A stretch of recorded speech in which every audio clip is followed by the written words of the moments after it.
Sammy DePasquale runs a faith-based nonprofit in El Paso. I actually met him earlier this summer while I was there reporting on the border, and he joins us now with more on what's happening in his community.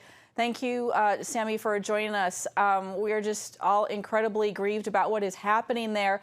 I understand a number of pastors were talking about the shooting yesterday in their services, including your own, and that you attended an interfaith prayer vigil last night. Tell us about that.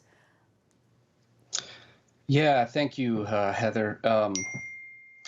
I was at a vigil that was right behind the Walmart where the shooting took place, and it was hosted by an interfaith group, many different Christian denominations, Protestant, Catholic, and then leaders of other faiths, as well as our mayor and a couple of our members of Congress.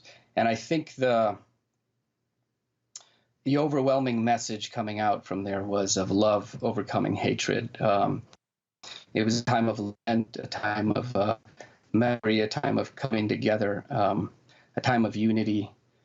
I left with hope. I left with hope for El Paso. As maybe some of you have heard, this is a very welcoming, kind city. One of the kindest, most hospitable places I've lived.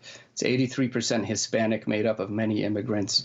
I have felt welcome here the whole 15 years I've been here. I've never felt in fear.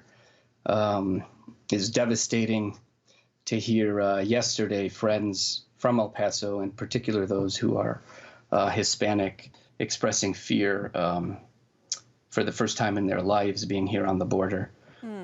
So it was an amazing time coming together. Yeah, I'm really glad to hear about that. Are there any common themes that you're hearing from people in response to this shooting, other than that, unfortunately, that feeling of fear? I think the feeling of hope and of love and hospitality and of that overcoming. And it's a highly faith-filled community here, including so many of the asylum seekers that are landing on the border, of deep faith, coming from deep faith, from many of them from Protestant evangelical backgrounds. And so I think that feeling that God is with us and that fear will not overcome, that love will overcome fear and hate. And that is, I think, the overriding message that we're hearing right now. That has been the case in the past, and that it will continue to be that in the future. We understand that very few victims' names, if any, have been released so far, but that fundraising has started for their families. Can you tell us about some of the efforts to come around alongside these families? Yeah, a couple of foundations locally, the El Paso Community Foundation, the Paso del Norte Health Foundation, both have set up avenues for people to give to the victims from the shooting. Also, many of the churches are expressing concern and interest in how they can support. Also, the organization that I lead, Ciudad Nueva, when the names are released, if there are any family members or members of our community that we serve, we would be looking to help support those families as well.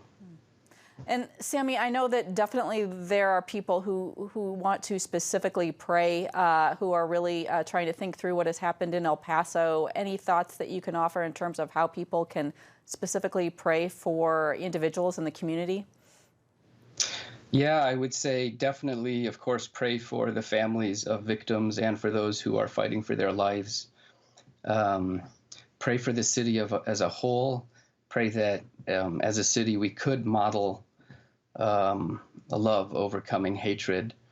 And probably more than anything, I would say we just pray for ourselves, pray for our communities and our churches. I think what we say matters. The attitudes we have towards those who are different than us matter. And sometimes feelings of pride, superiority creep in and can really manifest themselves in really ugly ways. And I think we need to examine just pride and prejudice in our own hearts.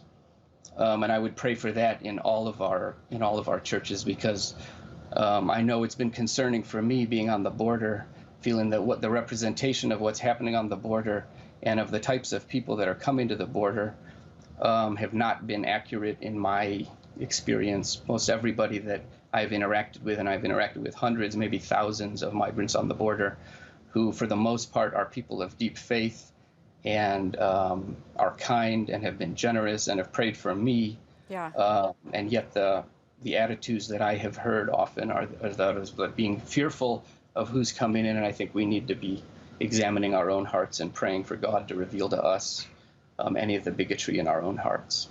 All right. Well, Sammy DePasquale, thank you. Thank you for what you're doing on the ground there, and we appreciate your time right now. Thank you, Heather.